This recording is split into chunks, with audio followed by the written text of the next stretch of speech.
ایک باپ بیٹے کا جو رشتہ ہوتا ہے دنیا کا ایک عظیم رشتہ ہے، ایک مقدس رشتہ ہے اور ایک معیاری رشتہ ہے، لیکن اس رشتے کو ذخیرہ آخرت بنانا یہ اللہ رب العالمین کی طرف سے ایک عظیم توفیق ہے۔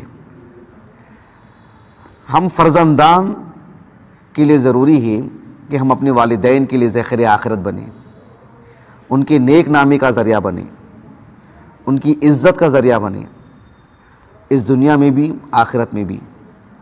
اللہ سبحانہ و تعالیٰ کے ہاں ہمارے ماں باپ کو بڑا مقام دیا جائے، اس کا ہم ایک سبب بن سکیں، اس کی ہمیں اللہ سے توفیق مانگنی ہے، اس کی کوشش کرنی ہے۔ اور پھر اللہ سبحانہ و تعالیٰ نے ہم ہی والد بنائے ہوں تو پھر ہم اپنے بچوں کی ایسی تربیت کریں، ایسی ذہن سازی کریں، ایسا ماحول دیں کہ وہ اللہ سبحانہ و تعالیٰ کے ہاں عظیم بنے اور ہمارے لیے بے ذخیرہ آخرت بنے۔ اسی مقصد کے تحت میں نے اس درس کا انتخاب کیا ہے کہ والدین کے لیے بھی اس میں خطاب ہے اور فرزندوں کے لیے بھی، اولاد کے لیے بھی اس میں خطاب ہے۔ تو میں میرے موضوع کی تشریح کی ہے، میں نے سمجھایا، وضاحت کی ہے میں نے کہ مجھے کہنا کیا ہے۔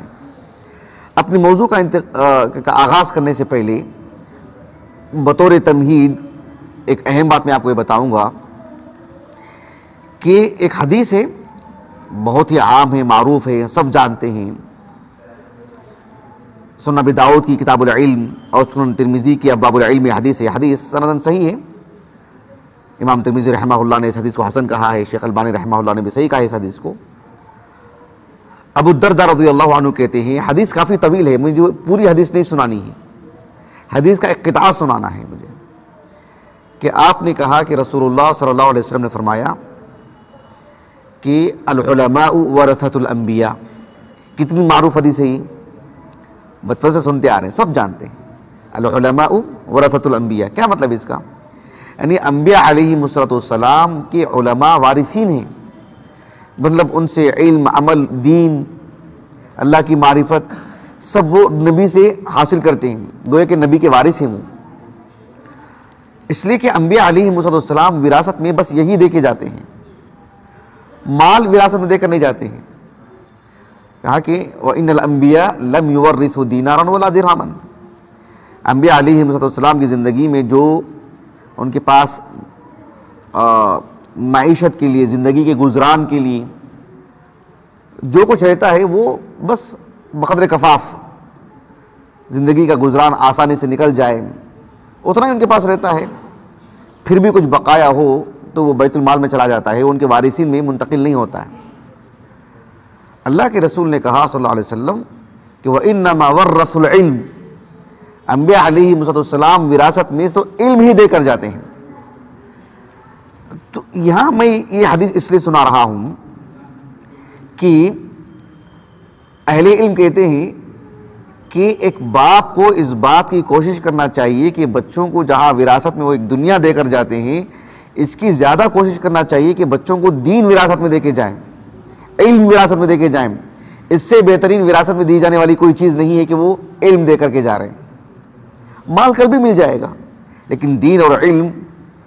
اسی لیے ایک لطیف بات کہی ہے ابو جعفر الطحاوی رحمہ اللہ نے، امام طحاوی رحمہ اللہ معروف، ان کی کتاب ہے شرح مشکل الاثار، میں لے کر نہیں آیا، میں اس کی تیسری جلد میں ہے، بالکل آغاز میں میرے انداز سے صفحہ نمبر 12 وغیرہ، تو لانا بھول گیا میں، اب لوگ درس کے بعد دیکھ لیجئے۔ اس میں آپ نے یعنی وہ مشکل الاثار ہے، وہ مطلب یہ کہ احادیث میں دو حدیثیں ہوں کسی موضوع سے متعلق اور دونوں سندن صحیح ہوں تو تضاد ہو سکتا ہے کیا؟ نہیں ہو سکتا ہے، لیکن دونوں میں توافق اور تطابق کی صورت کیا ہوگی؟ الجمع کی کیا صورت ہوگی؟ اور بھی کیا صورتیں ہو سکتی ہیں دونوں حدیثوں پر عمل کرنے کے لیے، یا جو ہے مطلب پھر وہ جو صورتیں ہیں ناسخ منسوخ کی جو مطلب یعنی ترجیحات کا جو پہلو ہے اس کو آپ جگہ جگہ بیان کرتے ہیں۔ تو اللہ کے رسول علیہ السلام کے پاس وراثت جو تھی، جو مال تھا، کیا آپ نے کسی کو دیا یا آپ نے کسی سے وراثت آپ نے لی؟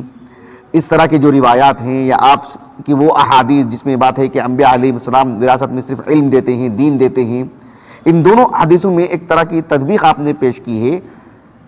اس ضمن میں آپ نے ایک بات کہی کہ اللہ رب العالمین نے سورۃ النمل میں بیان فرمایا وَوَرِثَ سُلَيْمَانُ داود، وَوَرِثَ سُلَيْمَانُ داود ایک ہی آیت کریمہ ہے، اور وہ ایک آیت کریمہ ہے جو سورۃ الانبیاء کی ہے، جس میں اللہ رب العالمین نے فرمایا وَلَقَدْ آتَيْنَا دَاوُودَ وَسُلَيْمَانَ عِلْمًا، نہیں یعنی فَفَهَّمْنَاهَا سُلَيْمَانَ، وہ جو آیت کریمہ سورۃ الانبیاء کی وَكُلًّا آتَيْنَا حُكْمًا وَعِلْمًا، تو یہ جو آیت کریمہ ہے فَفَهَّمْنَا سُلَيْمَانَ والی جو آیت ہے، تو ان دونوں آیتوں کو رکھ کر کے آپ نے کہا کہ اللہ سبحانہ و تعالیٰ نے داؤد علیہ السلام کی زندگی ہی میں یہ بات کہہ دی کہ وَوَرِثَ سُلَيْمَانُ داؤد، سلیمان نے داؤد علیہ السلام کے وارث بن گئے. داؤد علیہ السلام کی وفات ہو تب نہ وارث بنیں گے وہ، اور وہ اکیلے کیوں وارث بنے؟ اور بھی تو ان کی اولاد تھی، اور زندگی میں وراثت کی بات کہاں سے آ گئی؟ تو کہا کہ یہاں جس وراثت کی بات ہو رہی ہے وہ ہے العلم والحکمہ، العلم والحکمہ، یہ بات آپ نے کہی. تو اس اعتبار سے اہل علم کہتے ہیں کہ ایک والد اتنا متنبہ رہے کہ اپنے بچوں کو جو وراثت میں دے کے جا رہے ہیں ضروریات زندگی سے متعلق، اس کا زیادہ خیال رکھے کہ جو ہے دین وراثت میں دے کے جائے، علم وراثت میں دے کے جائے، اخلاق حسنہ وراثت میں دے کر کے جائیں. ایک بات یہ ہو گئی. اپنے موضوع کو میں جو واضح کروں گا آپ کے سامنے انشاءاللہ تعالی.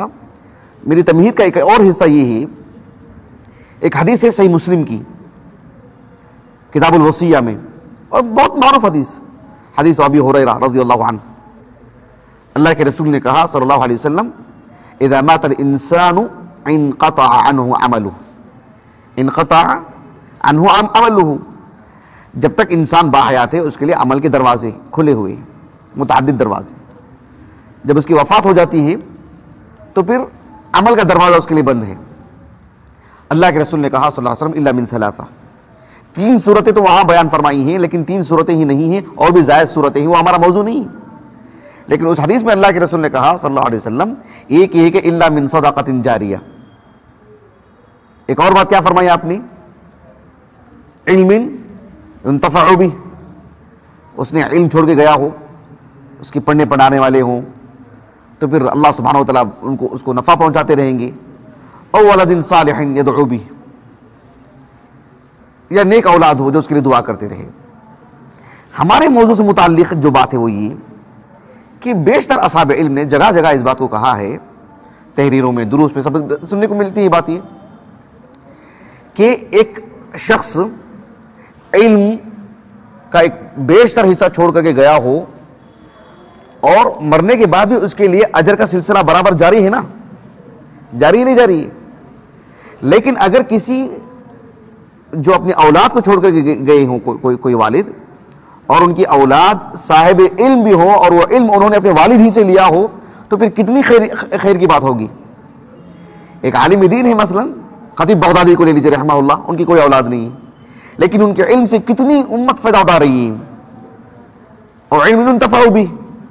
اگر مان لیجیے کہ ان کی اولاد ہوتی، مطلب 7-8 بچے ہوتے، جیسے کسی عالم دین کے ہوتے ہیں 5 بچے ہوتے ہیں، 5 بچوں کو انہوں نے عالم دین بنا دیا ہو، اور وہ ان کی اولاد بھی ہیں، اور ولد صالح يدعو له، وہ بھی ہے، دعا بھی کر رہے ہیں، اور ان کے علم کو پہنچا بھی رہے ہیں، کہ دگنی بات ہو گئی نا، یہ فائدہ ہی فائدہ ہے.